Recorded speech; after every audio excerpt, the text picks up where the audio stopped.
Buenos días, iniciamos la segunda lección del Imperio Español del Danubio y nos vamos a centrar en recorrer la ciudad de Viena durante 3 lecciones. Después trataremos de Praga y luego de Budapest. Fijámonos cómo vamos a tratar. Estamos en Austria, ya veis aquí está ya el mar, los Alpes y en estas estribaciones de los Alpes ya hacia las llanuras húngaras encontramos a Viena.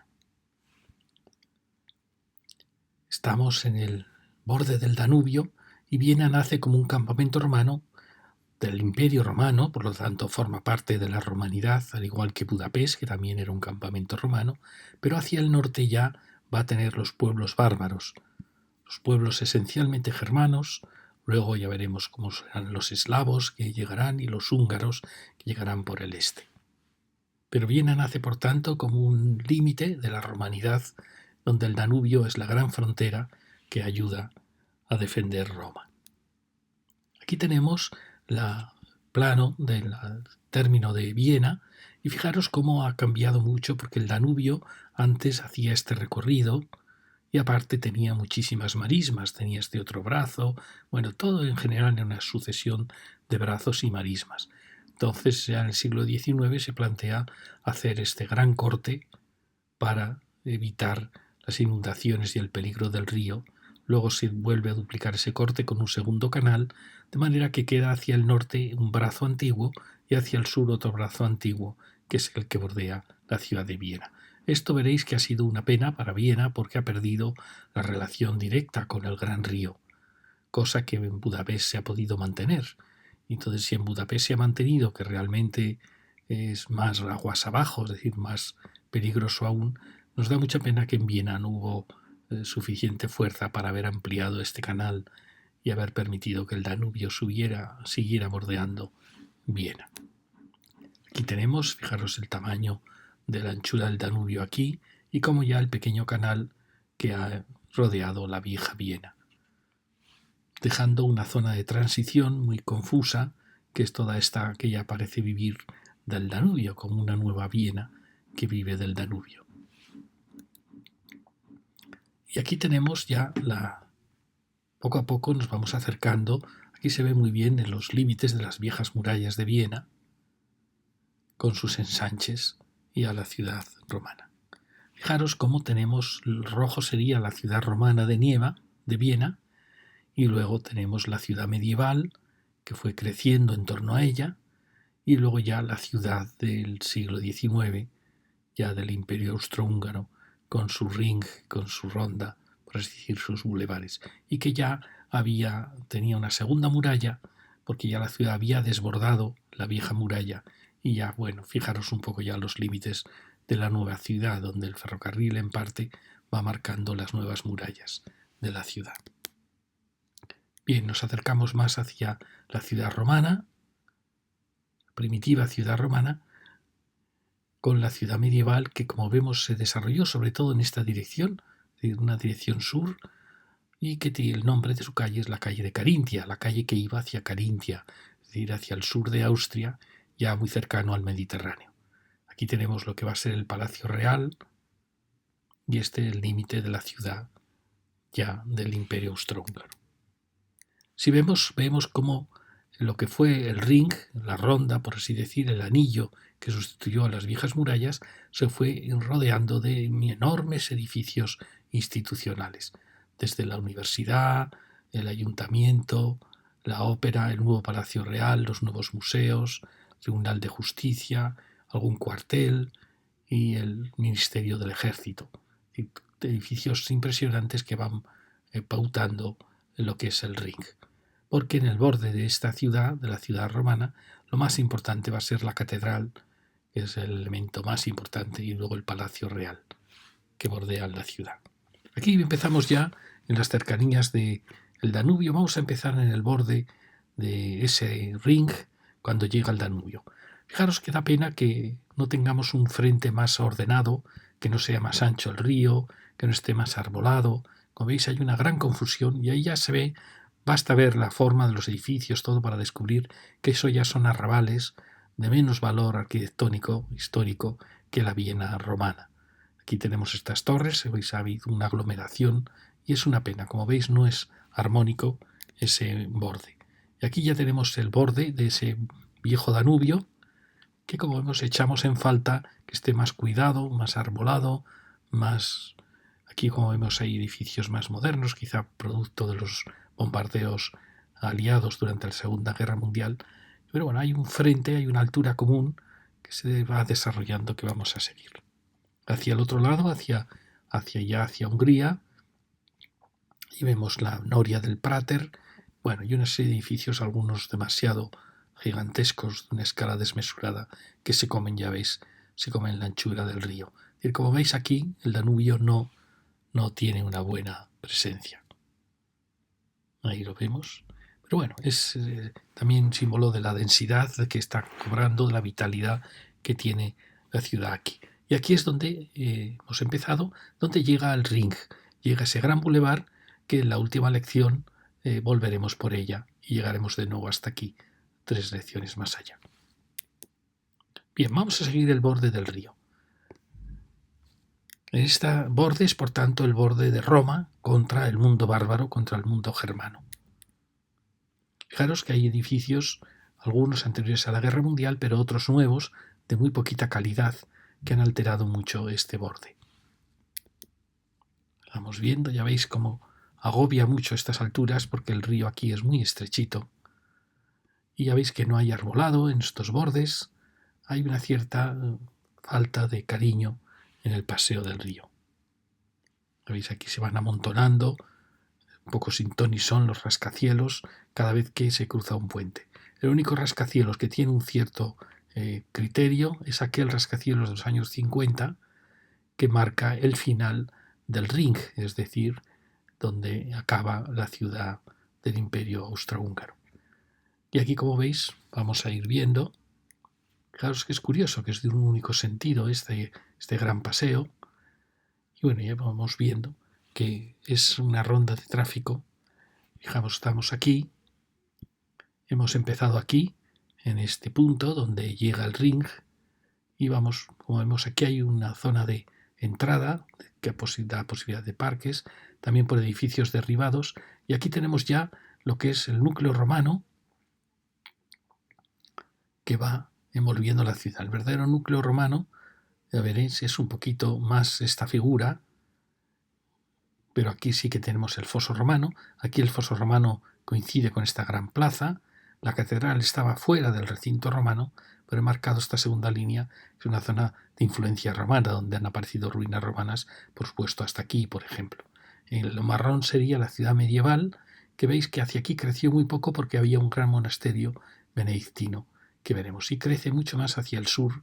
Hacia aquí claramente no puede crecer porque está el río, pero crece mucho más hacia el este, como veis, y hacia el sur que hacia aquí, quizá por la presencia de ese monasterio. Y luego están las líneas, los ejes de la ciudad romana, por supuesto alterados, pero que aún se nota en la calle de Marco Aurelio y aún se nota en algunos de los ejes de la vieja ciudad.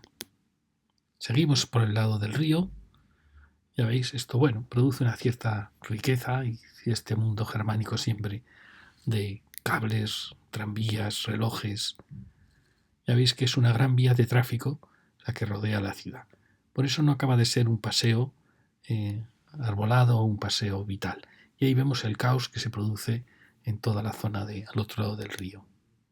Aquí ya vamos viendo la densidad que tiene la ciudad romana. Fijaros que allí vemos ya la aguja de la catedral. Estamos ya en el límite de la ciudad romana y el resto ya son ampliaciones medievales y del siglo XIX. Estamos aquí. Fijaros que muchas de las calles que se van marcando son probablemente límites del viejo cauce del río, porque claramente este no es el cauce original, sino que sería un cauce mucho más amplio. Roma se colocó probablemente en el punto más alto, o más o menos alto, para poderse defender de las avenidas del río. Aquí hay muchas dudas entre los arqueólogos sobre si Roma bajó hasta esta esquina, pero claramente la topografía indica que el río era zona de aluvión. Por eso yo creo que Roma se adaptaría a los límites que le marcaba la geografía. Al igual que, como veis, no se adapta a un norte perfecto, sino a paralelo al cauce del río. Ahí vamos viendo que acaba esa zona de ensanchamiento y empiezan unos edificios nuevos. ¿Veis? Quizá está la zona que algunos se han conservado edificios de antes de la guerra, otros ya no, y se nota la pérdida de valor de la arquitectura. Y aquí tenemos ya edificios nuevos, que bueno, no son muy valiosos. Aquí vamos ya en la zona ya en que se estrecha un poco. Pero bueno, tiene la poesía de las ciudades modernas, con todos sus tráficos, su vitalidad, la presencia también del tranvía. Pero ya veis que el río queda como un poco olvidado. Aquí tenemos estos gigantes. Estamos aquí, ya estamos avanzando. Este es ese bloque nuevo que hemos visto. Y a esto forma parte de los trazados del ensanche del ring, ¿no? Del ensanche ya burgués. Vamos a seguir por él. Y ahí ya vamos viendo, fijaros, ahí ya se empiezan a ver las estribaciones de los Alpes que llegan hasta el Danubio, creando unos desfiladeros.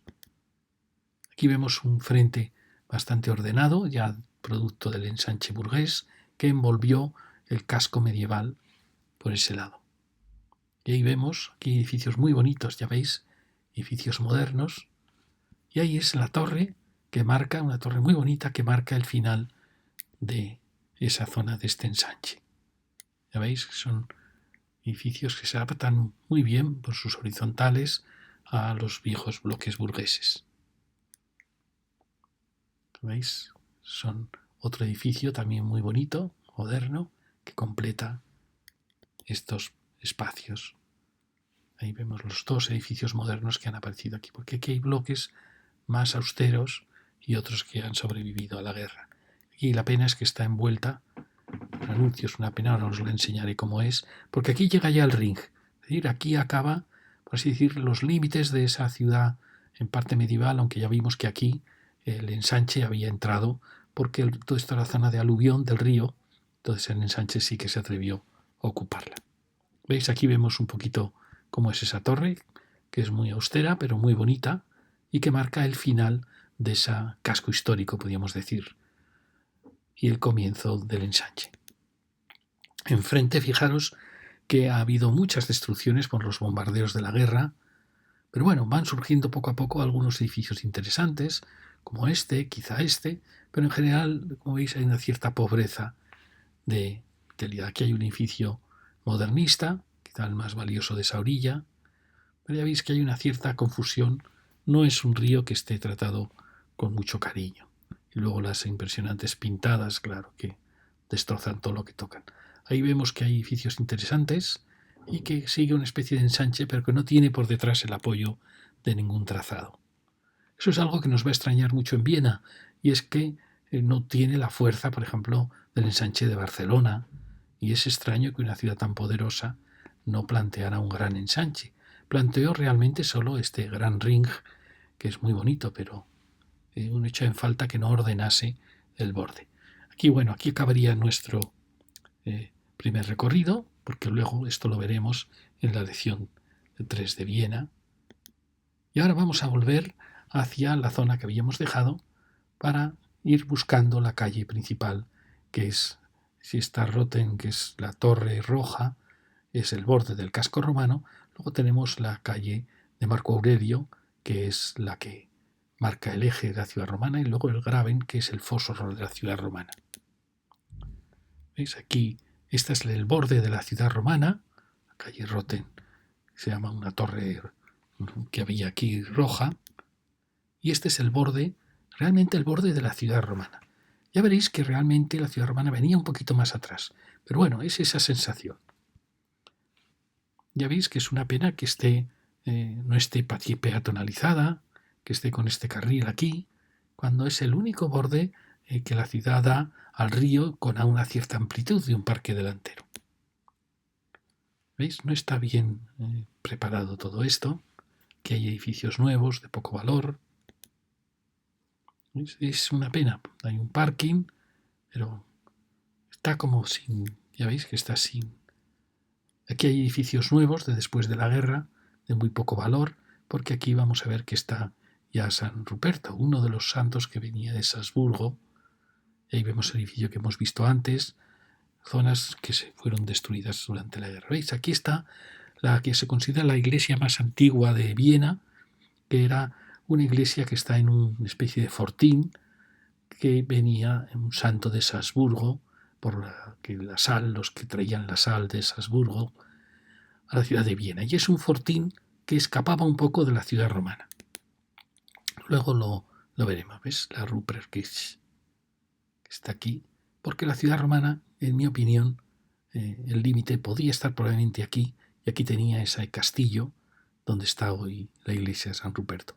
Y luego veréis que aquí está la otra iglesia de los pescadores, de los navegantes, por lo cual yo creo que la ciudad romana se quedaba un poquito en esta cota alta. Bien, vamos a meternos, ya veis enfrente, ya a lo lejos, los arrabales, y vamos entrando por el eje de la calle de la ciudad romana. Vamos a entrar solo hasta la mitad. Ya veis que aquí hay casas modernas sobre basamentos antiguos, pero bueno, ya veis que lo bonito de esta calle, a pesar de que no es peatonal, es una pena, siendo el eje de la ciudad romana, lo bonito es que tiene arbolado, es de las pocas calles de Viena que tiene arbolado. Bueno, ya veis edificios de la época del Imperio, fantásticos. Bueno, es una calle que podría tener, da la impresión que no hay un criterio de peatonalización claro en esta Viena hacia el río. En el fondo está bastante olvidada la Viena hacia el río y se ha fomentado mucho más la Viena en la dirección contraria, hacia el Palacio Real. Bueno, ya veis que son todo edificios del siglo XIX, comienzos del XX, queda muy poco de la ciudad medieval, con grandes edificios, algunos modernos de poco valor. Estamos subiendo por esta calle, que es la calle que es heredera de la calle romana que iba en dirección norte-sur, aunque no es un norte-sur exacto. En realidad ella probablemente va oculta por entre estas manzanas, porque ya veis que aquí tenemos el límite de la ciudad romana y aquí tenemos el otro límite de la ciudad romana. Probablemente iría probablemente más. Aquí la he marcado aquí, pero probablemente venga más por aquí. Pero esta sí que es la heredera de esa calle norte-sur de las ciudades romanas. Aquí tenemos la iglesia de San Ruperto y aquí la de Santa María. Por eso yo creo que el límite sería este. Y luego está la duda de dónde estaba el pretorio. El pretorio era, por así decir, como el lugar del capitán de esta guarnición, y era una fortaleza que solía estar en el punto de mejor protección. Es decir, no solía estar en la llanura, podía haber estado ahí, sino que solía estar en el punto de más difícil, de más fácil defensa, para que en caso de que el campamento cayese en manos del enemigo, siempre quedase el pretorio como elemento de defensa. En otros planos aparece el pretorio en el centro de la colonia, pero yo creo que siempre solía estar en el borde, como pasa, por ejemplo, en Zaragoza. El pretorio estaba donde está el borde del río Ebro, usando el Ebro como foso, o puede pasar también en León, o en Pamplona, que estaba en el punto más fácil de defensa, donde está hoy la catedral. Aquí no se ha encontrado dónde puede estar el pretorio. Aquí, cuando veo grandes edificios, pienso, podría alguno de estos ocultar el pretorio, pero probablemente esté más difícil de encontrar. Aquí vamos viendo estas calles que nos van acompañando. Ahí tenemos la zona un poco ya del barrio judío, donde está la sinagoga, la calle judía, pero ya veis que son edificios todos ya del siglo XIX. Aquí tenemos San Ruperto, fijaros la torre del románico, es como el mismo románico español del prerrománico español, las mismas arquitectura, es decir, ya el románico es un arte internacional. Y tenemos los bordes de ese fortín, que es un fortín que da hacia el río, ya veis, probablemente el punto más arriesgado. Y aquí es como yo planteo, que quizá la ciudad romana acababa aquí, pero tenía este fortín como último refugio. Fortín probablemente anterior a Roma, un fortín celta, porque aquí estaban antes los celtas, y antes de los celtas habría un pueblo prerromano. Aquí, fijaros, seguimos la calle, pero la pena es que hay muchos bloques derribados por la guerra, y que es una pena que la arquitectura moderna no ha dado prestancia a esta calle. Y como veis, nada de peatonalizar, nada de arbolado, es una calle muy olvidada. Aquí llegamos a esta plaza, fijaros, Hay quien dice que aquí estuvo el Foro Romano, y es curioso como muchos edificios han sido destruidos por la guerra y no han sido bien sustituidos. Y es una plaza, ya veis, tratada con muy poco cariño. Veréis la diferencia de cómo está tratado el foso romano que da hacia el sur. Es decir, Viena es una ciudad que ha olvidado el norte y se ha orientado mucho más hacia el sur. Suele pasar en las ciudades romanas donde el norte está el foso y están los bárbaros, que se orientan mucho más hacia lo bueno, hacia las tierras en que estaba la ayuda, el amigo, que era el mundo romano, que es el sur. Suele pasar en todas las ciudades romanas. Bueno, y aquí tenéis esta placita, que ya veis, es un poco la arquitectura la que un poco la mata con este monumento, creo que es a los esponsales de María. Aquí ya empieza a notarse la influencia hispana en los monumentos a María que hay por toda la ciudad. Y ahí ha quedado ese famoso reloj con este gran edificio precioso. Y bueno, ya veis, estos, pues bueno, son edificios de esas restauraciones de los años 50, 40, bastante apagados, ¿no? Y el precioso monumento. Esta plaza solo le falta que la hagan peatonal y luego quizá pues alegrar un poco estas casas más modernas. Porque fijaros, vamos a meternos un poquito aquí para que ir hasta el borde de la ciudad. Veis otra preciosa casa que se salvó de la guerra. Y tenemos un bloque nuevo, poco afortunado. Aquí tenemos un bloque, por ejemplo, moderno, pero mucho más bonito. Mucho más. Y aquí estamos ya en el eje del borde de la ciudad romana. Perdonad el teléfono. ¿Veis? Aquí vamos hacia arriba en la ciudad. Este es el borde de la Rotenstraße, el borde de la ciudad romana. Que veis, esta calle está tratada con mucho más cariño que el eje de Marco Aurelio. Y ahí vamos hacia la otra dirección, que luego la veremos. Estamos aquí. ¿Veis? Hemos llegado a este punto. Bien, y sigamos por Marco Aurelio. Vamos a llegar hasta aquí, no vamos a avanzar más. Luego lo avanzaremos desde el sur para que lo veáis. Y ahora vamos a meternos por esta calle, la Wippling, porque hay dos edificios impresionantes. Fijaros que va a estar aquí el antiguo ayuntamiento de Viena y la Cancillería de Bohemia. Fijaros como los que hayáis visto, creo que hay que ver la primera lección para entender un poco Viena. Viena, el imperio, este imperio español del Danubio, estaba basado en la herencia del ducado de Viena, de la zona de Austria, y luego estaba basado en la herencia del rey de Hungría, que era Bohemia y Hungría, muy poderosas, casi más grandes que lo que era Viena, lo que era Austria. Y aquí vamos a encontrarnos primero con el ayuntamiento y luego con la Cancillería de Bohemia, importantísima. ¿Veis? Una de las cosas impresionantes es la presencia, por aquí tenéis del águila imperial y el gran palacio con el escudo de la ciudad de Viena. ¿Veis? El escudo del imperio. Se mezclan aquí conceptos del imperio, Sacro Imperio Romano Germánico, luego del imperio austrohúngaro, que recuperó las dos águilas y que ya solo era un imperio austrohúngaro, con Austria, Hungría y Bohemia, y la zona de los Croacia. Es una calle que es una pena porque teniendo estos impresionantes palacios preciosos, bueno, ya veis que Viena es una ciudad barroca, ni es una ciudad medieval, ni es una ciudad renacentista, no hay apenas renacimiento, es una ciudad barroca. Tampoco es una ciudad neoclásica, es curioso, no hay apenas neoclasicismo en Viena, sino que del barroco pasó ya al eclecticismo romántico del siglo XIX, que continúa realmente la actitud barroca. Es decir, que el mundo vienés es un mundo muy barroco. Aquí vamos a llegar a la Cancillería de Bohemia. Aquí tenemos ya la Cancillería de Bohemia, el León de Bohemia, que es la actual Chequia, Eslovaquia, Moravia. Y siempre el águila imperial del imperio, que puede ser desde el imperio austrohúngaro, cuando ya son edificios del XIX, o en este caso que son edificios barrocos del Sacro Imperio Romano Germánico, que fue una consideración de la Casa de Augsburgo, aunque no era electivo, es decir, se elegía el nuevo emperador, pero realmente estuvo en manos de los Augsburgo, excepto un momento que estuvo en manos de Baviera, pero en general los Habsburgo tuvieron siempre la corona imperial. Aquí veis la calle, es una pena porque es una calle muy bonita. Como veis, no hay un criterio de peatonalización del casco viejo. Aquí tenéis estos dos gigantes.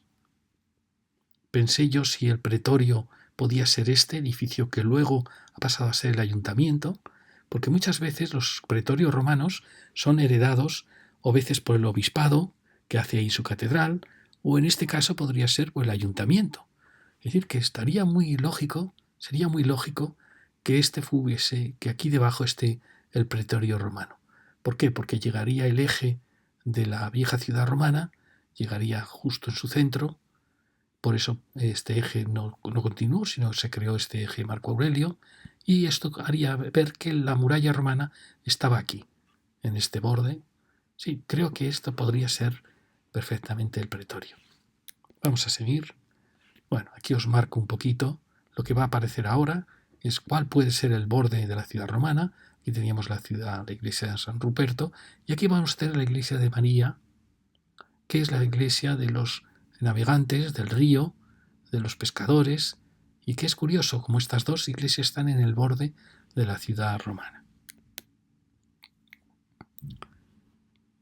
Vamos entonces perdonad para que veáis, vamos a seguir ahora desde aquí, que nos habíamos quedado, vamos a venir por este borde, al pie de la ciudad romana, por este borde un poco de la ciudad medieval que envolvió por aquí, para llegar hasta el foso de la ciudad romana. Pero entraremos por aquí para que veáis esta pequeña iglesita.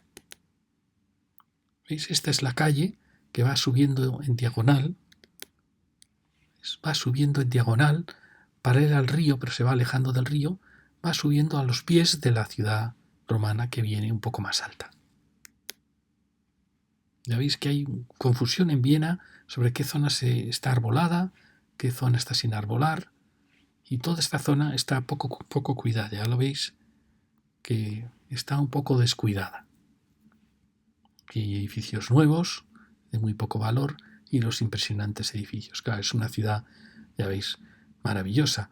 Es verdad que no tiene la gracia de las ciudades medievales, de las ciudades renacentistas, porque son muchos edificios ya del siglo XIX, demasiado grandilocuentes, pero no deja de ser emocionante verlos. Esto creemos que con arbolado serían calles mucho más hermosas. Aquí veis que ahí no está claro el criterio de arbolado de la ciudad. Aquí veis zonas nuevas, probablemente edificios derribados durante la guerra, al igual que este. Y bueno, ya veis que es una enorme pobreza la que sucedió a la guerra. Aquí vamos a llegar ya a una placita. ¿Veis? Edificios, todos estos fantasmas maravillosos. No quiero ni pensar lo bonitos que serían esos pisos con sus tarimas de madera. Bueno, llegamos a este punto donde aquí va a estar la esquina con la que es la ciudad romana. Y aquí vemos aparecer, fijaros el desnivel. Estamos aún en zona del borde del río, bueno, un poquito más altos, pero está claro que la ciudad romana probablemente iba ahí en un punto más alto, buscando cotas más altas. Aquí veis cómo se sube hacia la iglesita gótica, muy estrechita y preciosa. Ya veis que esta es una plaza muy bonita. Y aquí tenemos la iglesita pequeñísima, con dos fases. Y aquí veis construcciones nuevas que han pedido que se vea el río. Esta es la iglesia de los marineros, de los boteleros, de los que llevaban las barcas por el río. Iglesia muy bonita, con un retablo precioso. Aquí vemos estas calles. Probablemente estamos en el límite. Recordáis que ahí teníamos ya el antiguo ayuntamiento, el pretorio. Creo que estamos en el límite de la ciudad romana, porque a partir de aquí se produce ya el desnivel. ¿Veis? Estamos en este punto, en estas calles. Entonces, muy probablemente la ciudad romana ahí tenía esos límites. Perdonad que me ponga pesado con eso, pero quizá es lo más interesante, averiguar en una ciudad, sin tener necesidad de excavar, averiguar cuáles son sus límites. Bueno, y estamos ya en esta placita y vamos a ir por la calle que marca la frontera. Bueno, esta es la Graben ya, Graben es foso en alemán, ya estamos en el foso romano, en el foso de la ciudad romana. Claro, es que hay desnivel entre las calles, y aquí por suerte no ha habido demasiados derrumbes de la guerra. Aquí ya empiezan a aparecer, pero veis que es una calle con muy poca gracia, porque es un foso muy estrecho. Se ve que la ciudad romana tuvo aquí un foso, pero muy pronto la ciudad medieval rellenó el foso y empezó a construir. Fijaros que es una pena que no haya ni arbolado, ni peatonalización, ni nada. Y luego ya veis edificios de después de la guerra, pues muy tristes. Fijaros, da la impresión como si el foso hubiera estado hasta hace poco aquí. Ya veis que no es una calle muy interesante. Vamos llegando. Aquí tenemos un edificio sí fantástico. ¿Veis? Otro nuevo, de no mucho valor. Y estamos llegando a la zona vital de la ciudad. Estamos llegando al foso romano que da hacia el sur. Y que ya aquí ya aparece toda la vida de la ciudad. Ahí tenemos un gran edificio. Bueno, fijaros los preciosos palacios que aparecen. Unos con un aire un poquito más neoclásico, otros ya más románticos, como neorrománico, otros barrocos originales. Fijaros la sucesión de estilos, pero la armonía que logran entre todos ellos. Miramos hacia abajo y fijaros el foso romano, como se ve, con una calle muy dura, ¿no? Y ahí tenemos hacia la otra dirección, la continuidad del foso romano, que daba hacia el sur, que es donde está el corazón de la ciudad. Fijaros que hacia allí vemos edificio que era también edificio, como por así decir, de la zona de Austria, el representante de Austria, que es ese edificio monumental neoclásico que lo veremos en otra lección. Bien, hemos venido por esta calle tan oscura, que es el foso romano, y aquí fijaros que aparece todo un antiguo monasterio benedictino, el Freyum, que llaman. Lo veremos y luego nos meteremos para descubrir esta gran plaza, la plaza más grande que tenía el núcleo. No se sabe muy bien qué era esto en la ciudad romana. Luego lo veremos. ¿Veis? Estamos aquí, en este punto. En el límite hemos subido fronteros a la ciudad romana y aquí aparece un monasterio benedictino. Esto en España no suele darse. Bueno, se da en Segovia, que enfrente a la muralla sí que había un monasterio benedictino. En Barcelona estaban las afueras y cuando existe el peligro musulmán se vienen a veces, sobre todo las de carácter femenino, se refugian dentro de las murallas, pero no está en España esa tradición de un gran monasterio benedictino al lado de la ciudad. Quizá aquí sí, porque estos eran monjes que venían a evangelizar y eran monjes que venían de Irlanda, pero la mentalidad germánica, estos monjes, su idioma, el irlandés, pues lo asocian también al mundo escocés y le llaman el monasterio escocés, de los Scotch, pero realmente eran monjes irlandeses. Y era un monasterio muy importante, ya veis el tamaño que tenía, que hizo que la ciudad medieval, fijaros que aquí no hay trazos de ciudad medieval, la ciudad medieval creciera en la otra dirección, quizá porque todo esto eran propiedades de ese monasterio. Pensar que esto era algo muy importante, porque era una recristianización de estos territorios que habían quedado en el límite del imperio y con el imperio destruido, pues eran territorios casi de nuevo paganos. Por eso es tan importante la aparición de los monasterios benedictinos irlandeses. Hay un libro que es como los irlandeses salvaron la civilización, y es verdad, porque de Irlanda salieron muchos monjes que vinieron a fundar monasterios en esta Europa bárbara que había ya olvidado totalmente la herencia romana y cristiana. Fijaros cómo la ciudad medieval no va a crecer hacia aquí, sino que va a crecer hacia el sur, eso siempre es natural, y hacia el este, que no es tan natural, porque en el este van a estar los húngaros, que son pueblos bárbaros, y van a estar luego los turcos. Lo lógico hubiera sido haber crecido mucho más hacia aquí, que es el mundo del condado de Austria, del ducado de Austria, que son pueblos amigos, ¿no? Pero no, yo creo que esto impidió que la ciudad medieval se desarrollara hacia aquí. Luego ya veis, esto es muy importante, cuando ya empieza el mundo medieval, aparte del mundo benedictino, ya en el paso de la Alta a la Baja Edad Media van a aparecer las órdenes mendicantes, que fue una reforma de la Iglesia.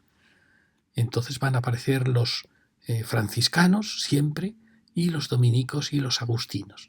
siempre normalmente en el borde fuera de la muralla medieval. ¿Por qué? Porque ellos querían predicar y predicaban en las plazas de los mercados que solían estar a las puertas de las ciudades medievales o de la ciudad romana, y luego no tenían dinero y buscaban solares baratos, no podían colocarse dentro de la ciudad. Fijaros qué bonito es esta secuencia, que es curioso que por qué no se ha colocado. Normalmente los dominicos se colocan en el camino más tranquilo, que tendría que haber sido aquí, pero al estar este monasterio tan poderoso no se colocaron, y los franciscanos se colocan en el camino normalmente más vital, que puede ser probablemente las cercanías.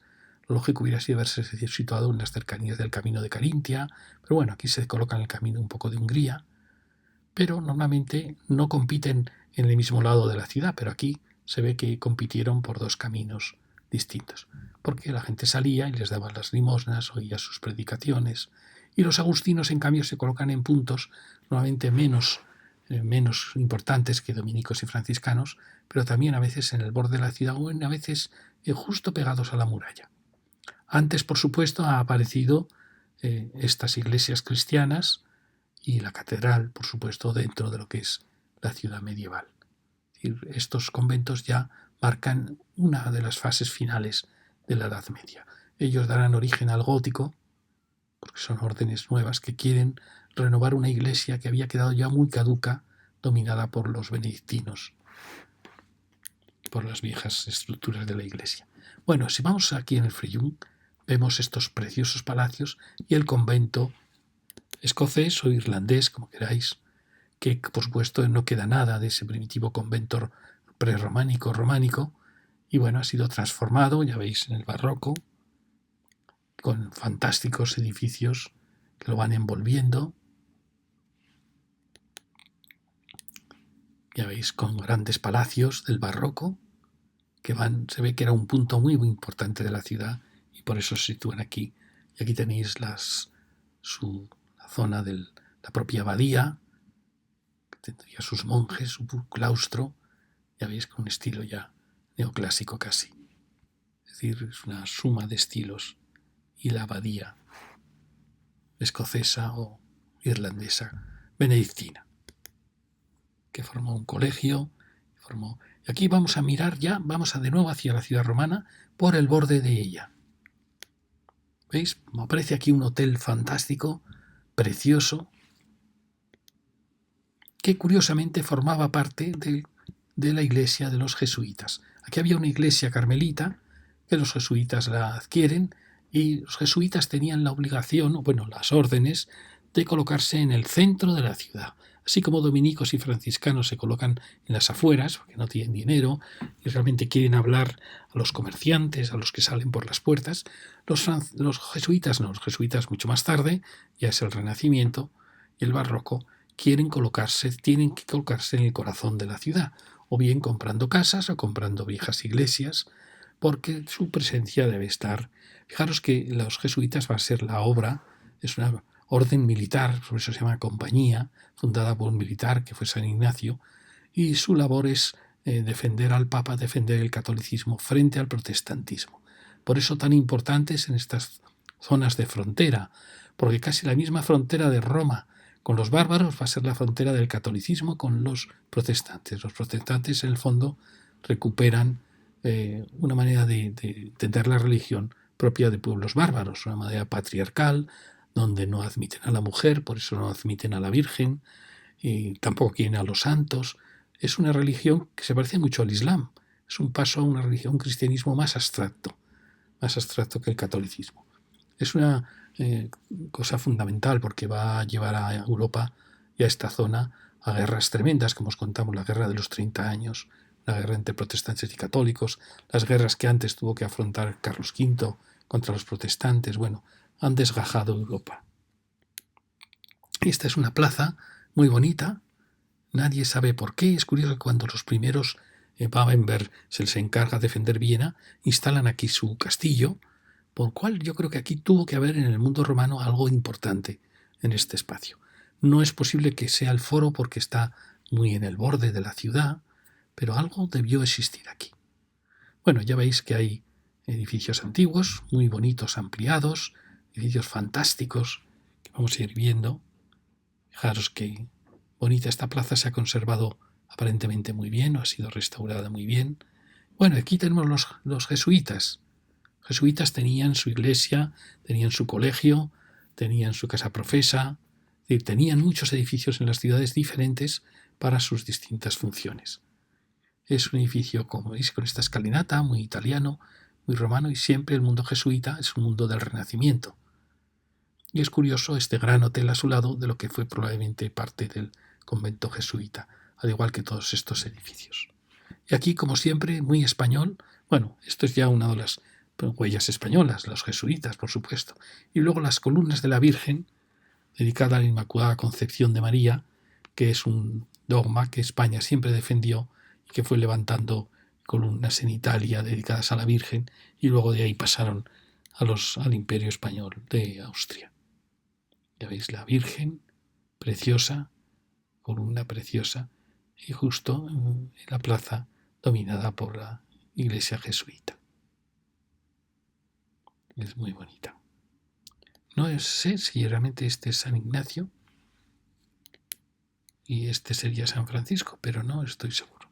San Francisco Javier. Aquí no se ve muy bien, pero bueno, siempre. Perdonad, ¿qué ha pasado?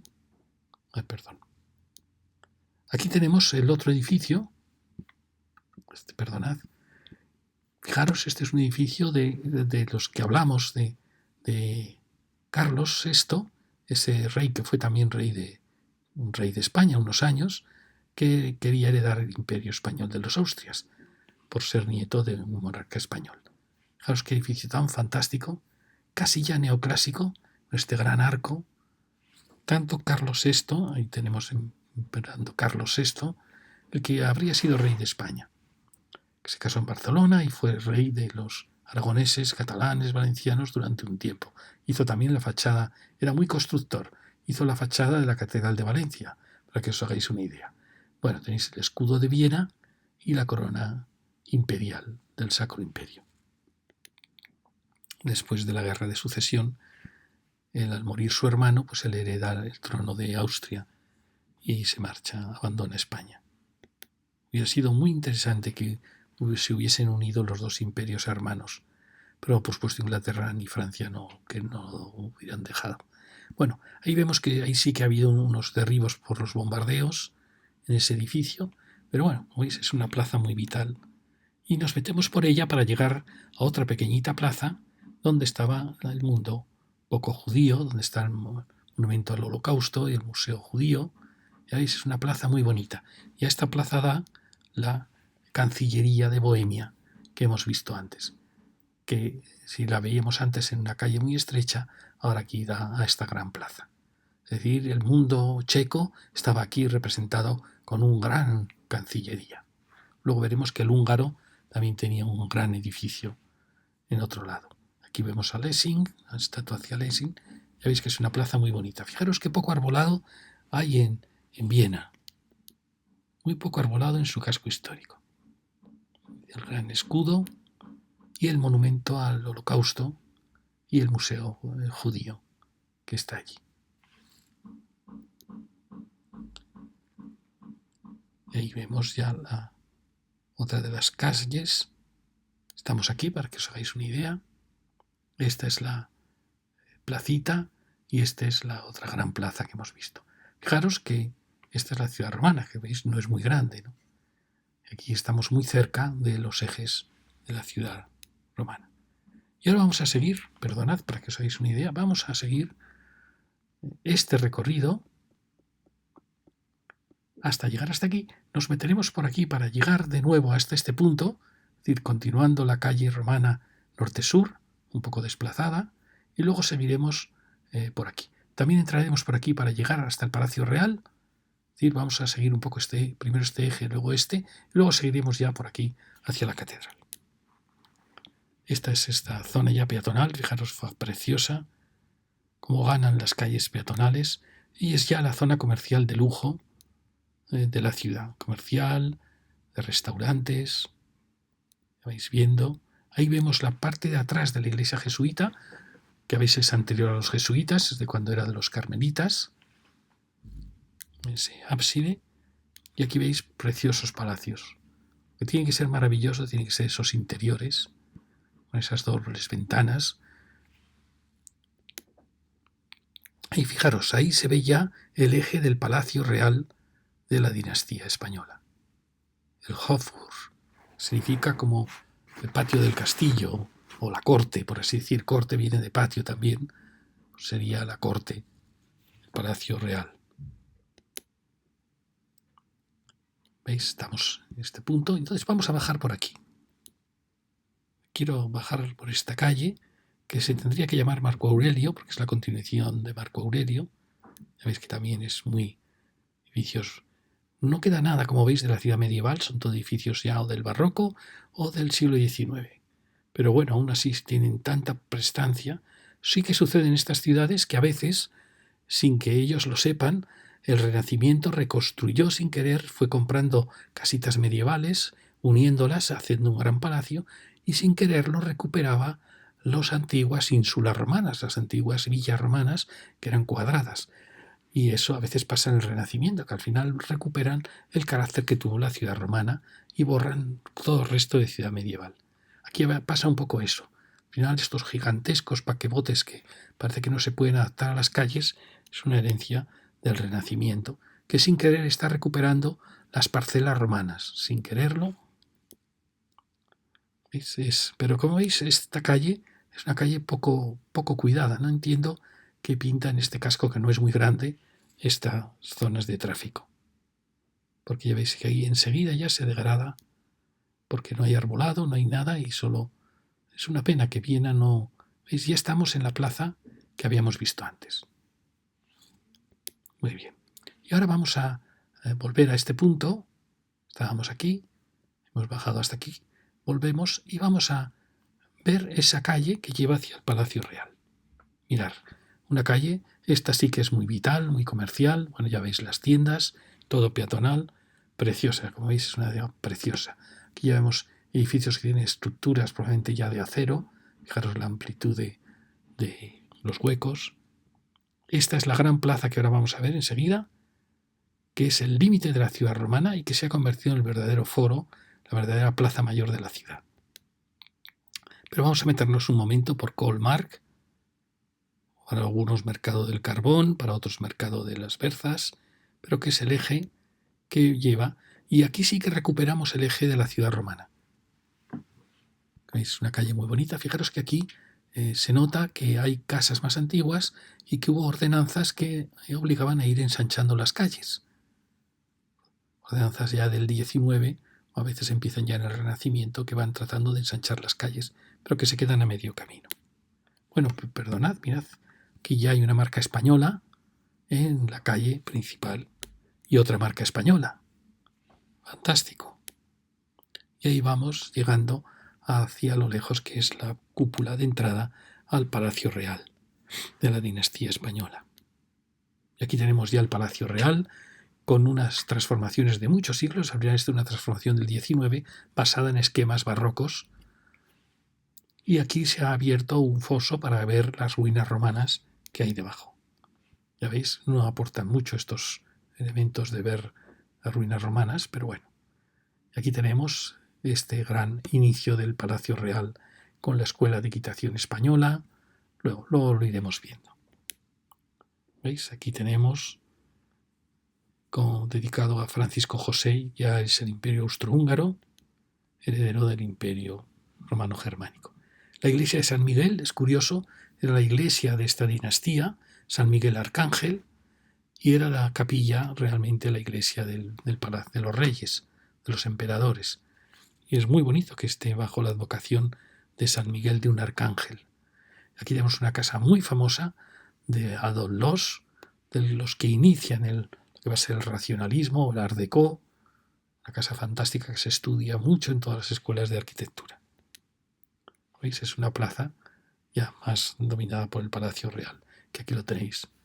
Un Palacio Real muy anárquico, pero enorme. Y aquí tenemos ya quizá el espacio más bonito de Viena, que podía haber sido perfectamente el foro, pero que estamos en el límite de la ciudad de la muralla romana, que podía venir probablemente en esta línea o a veces en esta, pero bueno, en esta dirección. Y aquí está quizá la zona más de comercio, más de lujo de la ciudad. Hay una estatua también influencia española, también influencia de los jesuitas, dedicada a la Trinidad. Una estatua dedicada a San José y otra dedicada ya posteriores. Y aquí tenemos algo muy enigmático. Dentro de lo que es el casco de la ciudad romana, tenemos una pequeñita iglesia, bueno, pequeñita, preciosa, dedicada a San Pedro. Fijaros, cuando veáis una iglesia dedicada a San Pedro, pensar que estamos ante probablemente una de las primeras iglesias cristianas de la ciudad, porque los primeros cristianos se reunían en villas romanas, se reunían de manera oculta, porque estaban muy perseguidos, y esas primeras iglesias normalmente están dedicadas o a San Pedro, o a María Magdalena, o a Santiago, o a María. Es decir, son los santos, quizá primeros de esas primeras comunidades cristianas. Y esta se considera que fue, así como San Ruperto dicen que es la más antigua, porque esta ya veis que es barroca, pero que esta fue la primera comunidad cristiana de esa Viena romana del siglo II, III, que está en el límite del imperio, y donde probablemente ahí había una villa romana donde en secreto se reunían los cristianos. Por eso su advocación, cuando ya el cristianismo se liberó, pues aparece su advocación a San Pedro. Es una iglesia preciosa, muy bonita. Y aquí tenemos, bueno, pues todo ese espacio que vemos, maravilloso. Fijaros, aquí hay un edificio muy bonito, ya veis que es un edificio de ecléctico, pero un poco con un aire neoclásico. Incluso a veces dudo si es neoclásico y luego tuvo esta ampliación ecléctica, pero no lo creo. Ya veis que Viena es una Viena o barroca o romántica. Esto podríamos llamar eclecticismo o romanticismo. Hay pocos edificios, quizá neoclásicos y renacimientos apenas. Medievales no queda nada más que la catedral o alguna iglesita que hemos visto. Bueno, y esta es la columna dedicada al final de la peste, dedicada a la Trinidad, una columna maravillosa con los escudos del imperio, de Austria, de Hungría y de Bohemia, y con Carlos VI, el que fue rey de España, en la parte baja de la columna. Una preciosidad. Bueno, ya veis que es una zona muy vital, muy bonita. Bueno, aquí hay una serie de arquitectos, Hildebrandt y von Erlach, que son los que van a definir el barroco austriaco. El barroco austriaco está definido sobre todo con Carlos VI y con su hija María Teresa, esencialmente. Ya después, José II ya es un hombre del neoclasicismo, en parte también María Teresa, y también ya Francisco II o I es también un hombre del neoclasicismo. Y luego ya Francisco José será ya del romanticismo, el marido de Sisi. Bueno, aquí veis el escudo de Hungría, ya lo veis, y Chequia, supongo, está detrás. Este será probablemente el de la Casa de Austria. Aquí seguimos en el espacio este, tan vital. Es quizá la zona más... Luego hay otra calle, la calle de Carintia, que también tiene mucha vida, que va hacia la ópera. Pero esto quizá es más serena, más espacio más amplio. Realmente podría haber sido este el foro romano si no supiéramos que estaba aquí la muralla romana, pero extraña a veces que la muralla, a partir de la muralla, suele bajar ya el terreno. Por eso, bueno, extraña que la muralla estuviera aquí. Otra posibilidad es que la muralla viniera aquí y que el foro estuviera en todo este espacio. Sería bastante lógico. Esta estatua dedicada a un santo de Austria. Y ahí veis, ahí por muchos sitios hay imágenes de la Virgen, porque este es un bastión del catolicismo, frente a la Bohemia, que Bohemia estaba muy influida por el protestantismo ya, aunque los jesuitas lograron que volviera a ser, y el ejército español logró que volviera a ser católica. Hungría también estaba muy dominada por los calvinistas, también España logró que se mantuvieran dentro del catolicismo en parte, y Austria siempre fue un bastión católico. Bueno, fijaros qué calles tan bonitas van descendiendo hacia el Palacio Real desde esta zona. Bueno, esta arquitectura que no ha sido muy valorada, la arquitectura ecléctica o historicista del romanticismo del siglo XIX y comienzos del XX, pero realmente llegará el momento en que se estudie porque fue realmente una época fascinante, una enorme riqueza, muy monumental. Aquí veis que ha habido algún derrumbe, parece, algún derribo, porque efectivamente esta zona de la catedral fue muy bombardeada, sobre todo por los americanos y los ingleses, que querían arrasar con todo el símbolo de Europa, y es asombroso que bombardeen la catedral. Bueno, y aquí estamos llegando ya a la esquina de la ciudad romana, donde aparece la plaza de la catedral. Aquí hay un edificio muy discutido. Bueno, ya veis, Zara también está aquí. De Holbein, un arquitecto muy famoso en pequeñas tiendas. Quizá aquí se ha pasado un poco de barroquismo. Y ya sabéis que Viena siempre es muy barroca. Pero es verdad que distrae de lo que tenía que ser aquí la contemplación más importante, que es la catedral.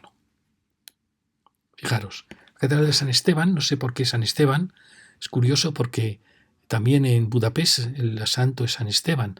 No sé por qué San Esteban, ya sabéis que fue el primer protomártir, el primer mártir, porque el discípulo de Jesús que muere apedreado en la puerta de Jerusalén, es el primer mártir del cristianismo. No sé por qué esa devoción a San Esteban, tanto en Austria como en Hungría, y que de manera que sus dos catedrales están dedicadas a San Esteban. Bueno, ya veis que es una torre maravillosa, quizá la torre más bonita del gótico europeo, fascinante, apasionante, y la nave gótica de la catedral. En principio no era catedral, que la catedral no estaba en Viena, pero luego sí, llegó a ser. Hubo una primera iglesia románica, de la cual queda la fachada. Ahora la vamos a ver.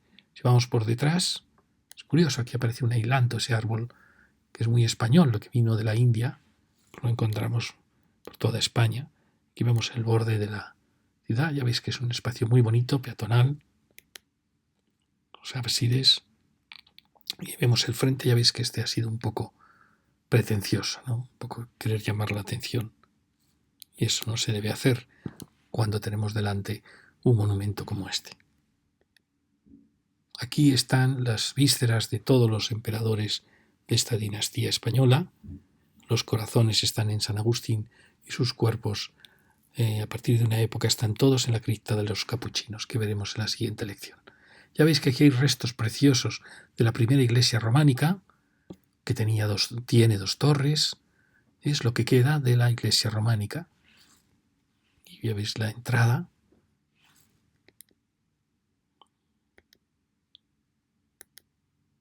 Ya veis, ¿no? Es muy, muy bonita, y a partir de ahí ya empieza a construirse la iglesia gótica, que abre ya este gran ventanal, pero tuvo la suerte de mantener los restos de las torres románicas. Dice que se encontró un hueso de mamut al hacer la catedral y pensaron que era un hueso de un gigante y se llamó las Torres de los Gigantes, la Puerta de los Gigantes.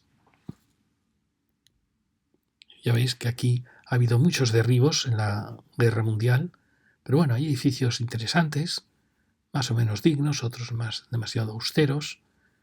Ya veis que sufrió mucho de toda esta zona. Y aquí vamos por el borde, fijaros que aquí aparece la altura original probablemente de la que era la Viena medieval. La siguiente torre, que no se iba a ser igual que la Torre Sur, pero no se pudo acabar. La Torre Sur es realmente una maravilla. Le llaman los vienses Estebanillo, es como por Esteban, con cariño. Y aquí tenemos ese borde que hemos visto antes, con el símbolo de los franciscanos que llamaban a la cruzada contra el turco.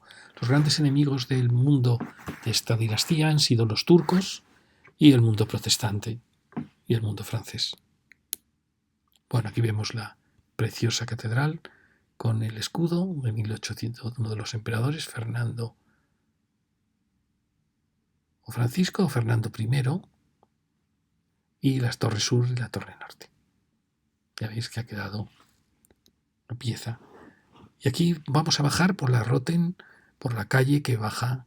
Ya veis que este edificio, bueno, es bastante interesante, sobre todo mira este zócalo tan bonito, Bueno, al final son clásicos, pero tiene una cierta elegancia.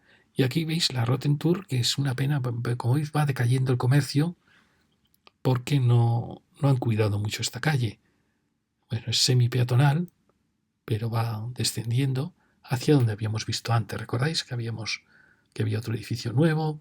Veníamos desde la plaza y va descendiendo hacia el río. Estamos por el borde de la ciudad romana, que vendría por aquí, por estos límites más o menos, y veis hay edificios posteriores a la guerra por los bombardeos, y un edificio de la secesión vienesa, del modernismo vienés, por así decir, edificios posteriores a la guerra, y vamos llegando ya hacia el río. Ya veis que, bueno, aquí sí que se está tratando de que esta calle sea una calle amable, arbolada, y llegamos ya al río donde habíamos empezado el recorrido. Aquí tenemos ya el río. Pues este ha sido el primer recorrido por la ciudad romana. Ya habéis visto que los restos españoles son esencialmente la iglesia jesuita, la gran columna de la Trinidad, la columna de la Inmaculada Concepción, y estamos en ese límite del mundo romano contra el mundo bárbaro. Ya lo veis, hemos hecho este recorrido también por Marco Aurelio, luego vimos un poquito de la zona esta donde estaba el antiguo ayuntamiento y la Cancillería de Bohemia, que la volvimos a ver en la plaza del monumento al Holocausto, la zona de los jesuitas, la zona de la plaza de la Gran Abadía Benedictina, y llegamos un poquito hasta el Palacio Real y luego vinimos por aquí. Ahora, en la siguiente lección, veremos el borde de la ciudad medieval de Viena. Muchas gracias.